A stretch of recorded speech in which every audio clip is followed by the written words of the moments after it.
My name is Jayan Benjamin, and welcome to our webinar series, A Guide to Entrepreneurship.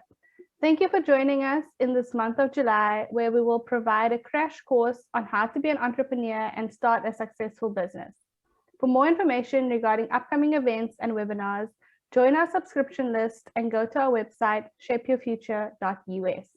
So without further ado, today we will be talking to Noel Crowe. Thanks for joining us, Noel. Good morning, and thank you for the opportunity. Okay, well, let's get right into it. What we want to know is, how does someone start a business? What is the logistics behind it, and how do you really go about starting your own business? Yeah, most importantly, you can start your business, and how one starts it is to have a goal in mind, and that is a business plan that you need, because that is your roadmap. And in that roadmap, it will give you the scope of your logistics. So that's a very critical component to starting a business. Okay, so what more or less should you have in this business plan? What is important in your business plan is, are you able to meet your market segment, the target audience, your logistics, as in distribution, your financing, your management, your funding and your revenue models, and all those components make up a business plan. And each one will be unpacked because each one has unique aspects to making this roadmap achievable in your deliverables. And in terms of going about creating this, do you, I don't know, like need the help of an attorney, or do you kind of just do it on your own and hope for the best?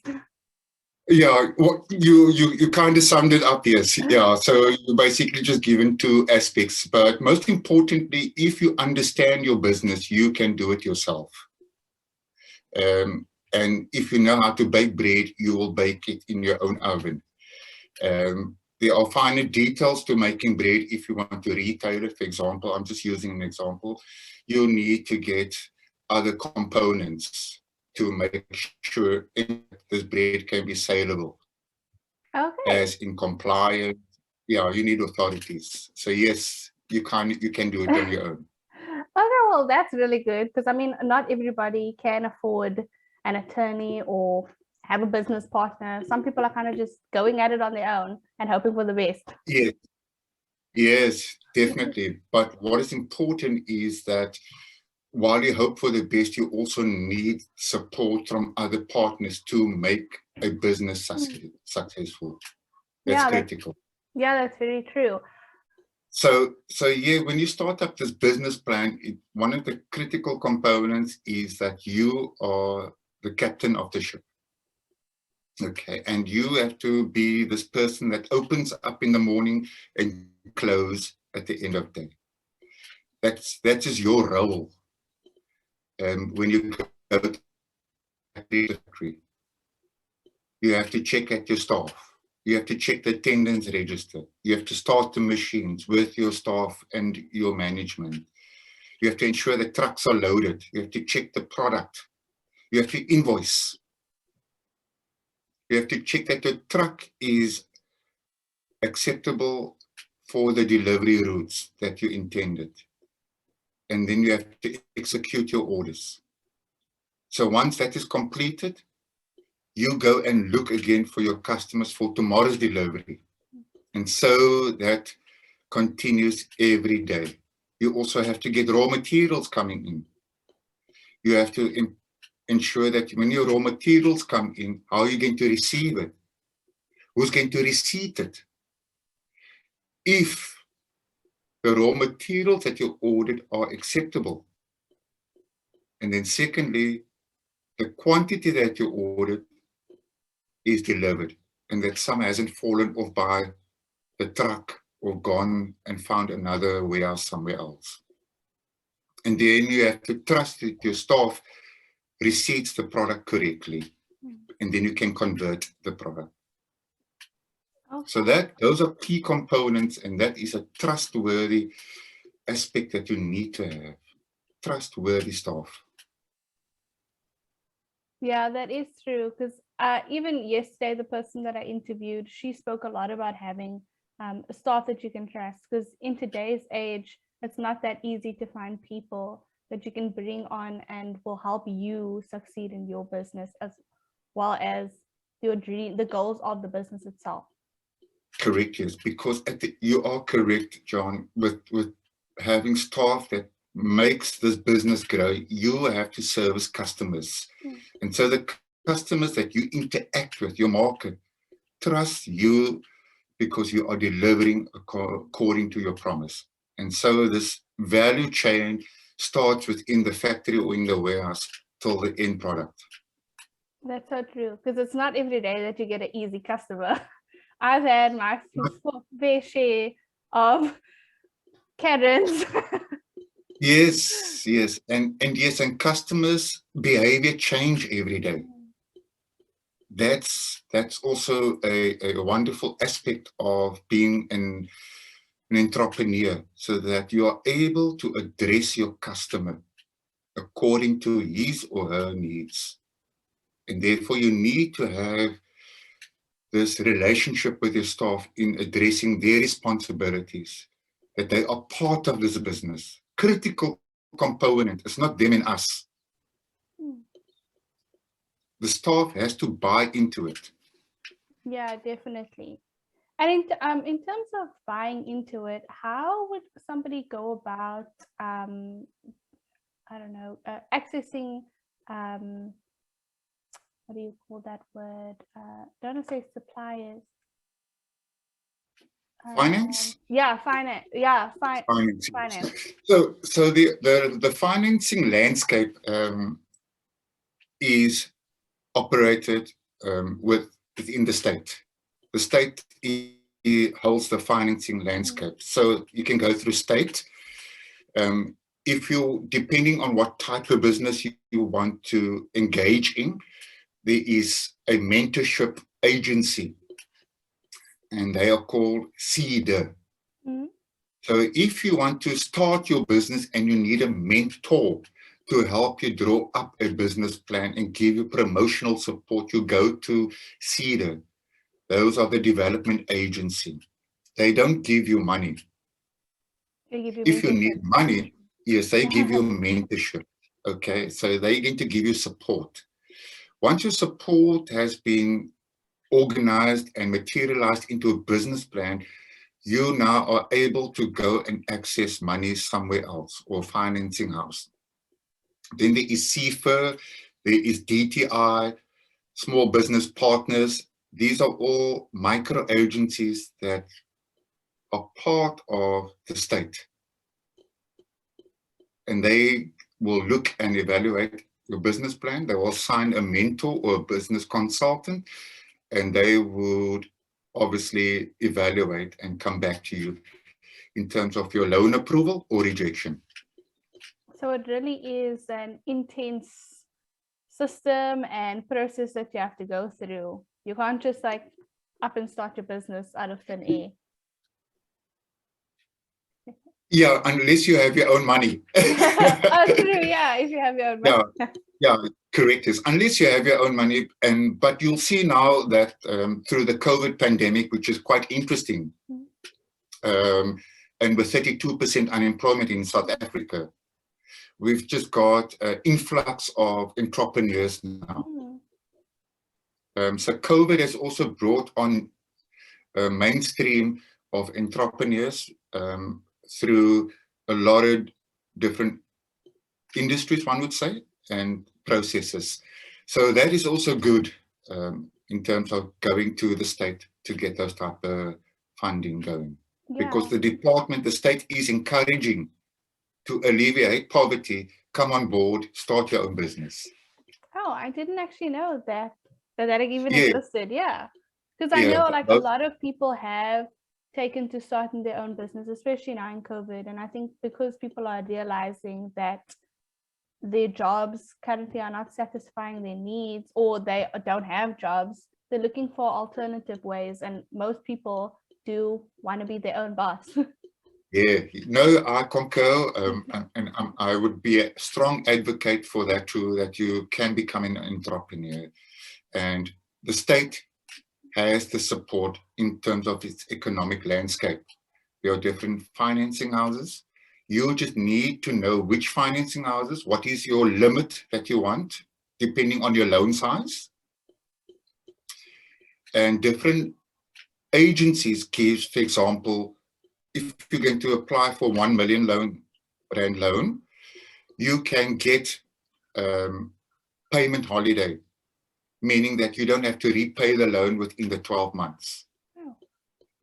So there are certain concessions that the state offers. Then there are another agency that would say you can borrow 1 million, but we will give you also a grant. A grant is you don't have to pay us back if you employ more than 12 people.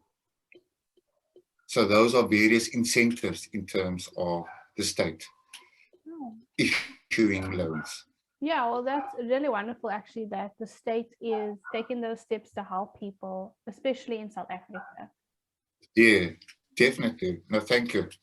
So are there certain qualities that you think one would need to be an entrepreneur? Definitely. One would need the most important quality above all, you need to be a self-starter. Okay, and if you're not a self-starter, it will become a challenge, because this motivates you each day to go out and do what you love most. And that is that you want to provide this product or the service that you are passionate about and that you have a vision. Those are important qualities that you need to have when you're starting a business. And deep insight into your business also, John, if I might add. You need to know your business. Inside and out. Yes, that's the qualities. Yes. And that gives you the motivation. Yeah, I think a big thing would be motivation, because I mean, if you aren't motivated, it's your business. It's definitely not going to work out for you. Correct, yes. And then more importantly, John, just in conclusion on that aspect, you need to have vision also. Okay, because without vision, it just becomes mundane. Your business won't grow. So for today, if you want to have a quality of being in business, or like you've asked, one of the most important things would be added to being a self-starter or motivator is sustainability, which is the buzzword. Mm. But if you're not practicing that in your lifestyle today, you can't promote sustainability in the future. Yes. Yeah, I definitely agree. So what was the key driving force for you? What made you decide to become an entrepreneur instead of, I don't know, working for the corporate world? The key driving force for me was that your innovation and your ideas are not rewarded within the corporate space. So whatever you come with is not yours. Your intellectual property belongs to an entity that you are employed by. So that is the first thing you need to grapple with firstly. Okay, and then you don't get rewarded or compensated. And I thought when I was in the corporate space too, that I can't continue in this. Okay, that's it. I'm leaving.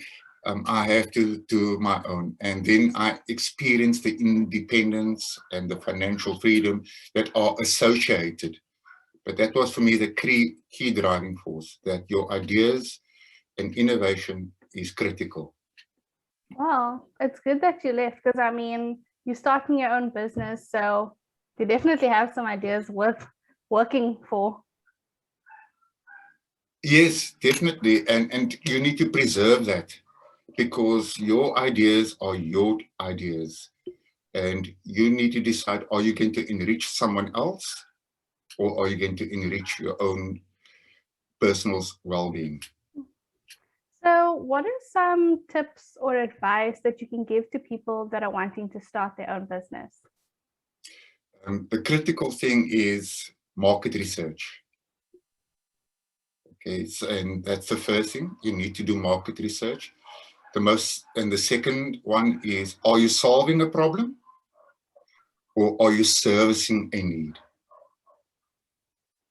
And then the last, but most important thing is financial discipline. You cannot run a business if you're not prudent and exercise financial discipline. Because whatever you're going to do, whether you start a business and sell it, your integrity into financial discipline will come into play. So if you're unable to pay your debt after having not being able to service your debt, you might not apply for a loan. You'll become blacklisted, you're not credit worthy. So that's a key component. When you get all this money, what do you do with it? So that is a key tip. Okay. And what would you say are some of the challenges that you had to overcome on your journey in becoming an entrepreneur? Like really like from the beginning, moving up. Yeah, so one of the biggest stumbling blocks in my journey was I had to break away from making product, putting it into the market, doing market research, and doing marketing. So I had to get into that space whereby I needed a component to do my distribution and marketing so that I could concentrate on what I am good at. And I'm good at making a certain product, but I'm not good at distribution and marketing and selling. And so those were the stumbling blocks that I had to come to grips with. I had to forfeit profit. And yeah, you know, it's not easy, but sustainable it was. And so that I now had to decide, and it went well for us in terms of what we did. Okay. Success. There's a lot of success in that type of model. Yeah. Well, it's good that you have that support system, you know, like really helping you, showing you what you need to do to achieve your dreams and win this business. Yes, no, it is. And everybody would be playing a role in that dream. So in the challenges, one would have access to raw materials. One of the challenges within the raw materials are, depending on your market segment, you would need that type of raw materials for your market segment that you are currently engaging on. And with me, I had a challenge with that, and often getting raw materials on market price, which is open market, the price would be exponentially higher than what it'd be for product that I would normally get at a cheaper price. So if you're going to expand and grow, you have to buy product at open market, which affects your bottom line. So those are big challenges. And therefore, it depends again what market segment you are. If you're going to be in the entry-level market segment, you are going to be dictated by price. If you're going to be in the top market segment, price is not an issue. So those are the challenges. And then staff is a challenge, and operations and market segments are challenges. Well, thank you so much for speaking to us today, Noel. I hope you have a wonderful rest of the weekend. Thank you very much, and all the best with your webinars and going forward. Thank you. Thank Bye. you.